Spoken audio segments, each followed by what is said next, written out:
Children need to become adults. That is, in our bodies, they're mature. We can breed, we can go out and produce, we can sustain ourselves. To go against what is common wisdom, to go against what is common treatments, and do something that seems so benign. It's scary because if it works, as I said, it's almost scarier if it works, because then it raises questions. And our society doesn't do so well with questions. They like answers a lot better. You know, it questions all of these things. And unfortunately, it doesn't really question these things, but those questions will be asked.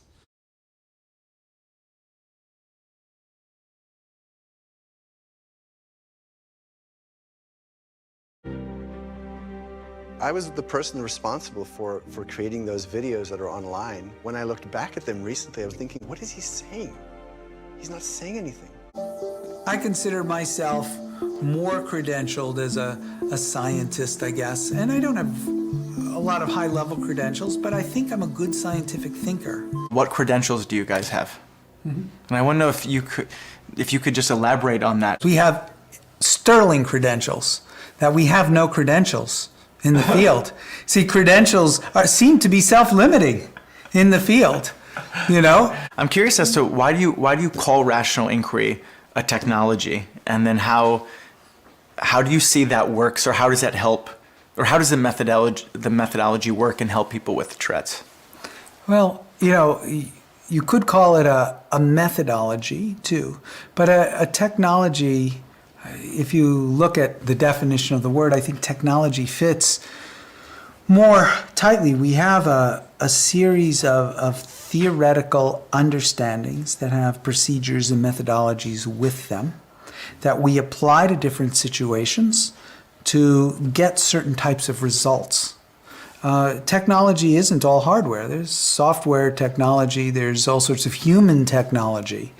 There are people who object to that word, and you could say, as I said, methodologies, or, you know, knowledge base, or things like that. But it is based on certain types of understandings and assumptions. We can challenge those assumptions and understand what it does to the thing itself. It is in itself, the knowledge base is like an object, and we apply it in different ways. So it's not just one methodology. It's not a single step-by-step thing.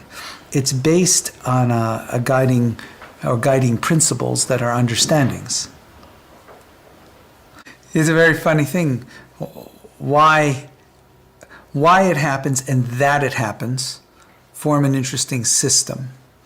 If we were always just looking for why, we would, in a sense, annihilate existence. You know, it's almost as if you want to look at it as two different processes. Some people can be very, very obsessed with why they exist, and some people can be very, very obsessed that they exist. They just want to experience existence itself without any whys. Then there's some people who are completely obsessed with the why, and so obsessed with the why that they don't experience that they exist. And somewhere in between those things is what you might call a healthy, practical existence. How is the source of your genius the same as the source of your insecurity? Well, it's if you knew everything and could do everything, then you'd be a very predictable machine.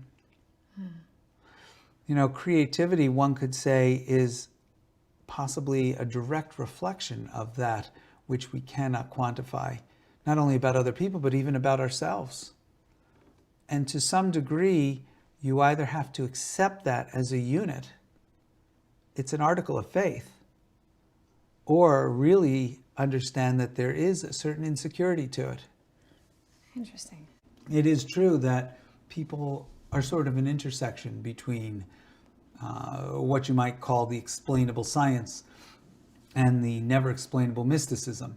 The whole notion of qualia, you know, the fact that I see something that has redness, but redness is something that's unexplainable, really unmeasurable. We can measure red. Both of us consistently see something as red. We can create a machine that detects red. But the redness in red is something that, as of now, is very personal to us. Our whole experience of the universe, whether it's Beethoven or the stars or redness, is personal to us, and right now stands behind an impenetrable veil, and is thereby a type of mysticism. You know what's worse than a person that isn't authentic?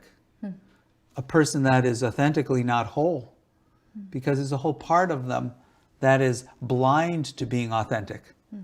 If you have the person that's inauthentic, that sort of presupposes, it's a trick question, but sort of presupposes that there is an authenticity. Right. But when you've taken part of yourself and distorted it or locked it away, it's impossible to be authentic, because your representation of yourself to yourself is inauthentic. So you become authentically inauthentic, but worse, you become authentically incomplete. And although incompletion is an important thing to be able to reveal, you have to see it. You have to know. Otherwise, you mistake completion for incompletion. So you have to see it. You have to see the parts of you that you've shaved off. Is that what you're saying? You have to Yeah, know at that least in the least see that there is a wall there. Right. And at best, be able to re-welcome those parts into your repertoire. And in so doing, you know what it is like to have a wall there, and can authentically represent what it's like to have a wall there, even if you no longer have that wall there.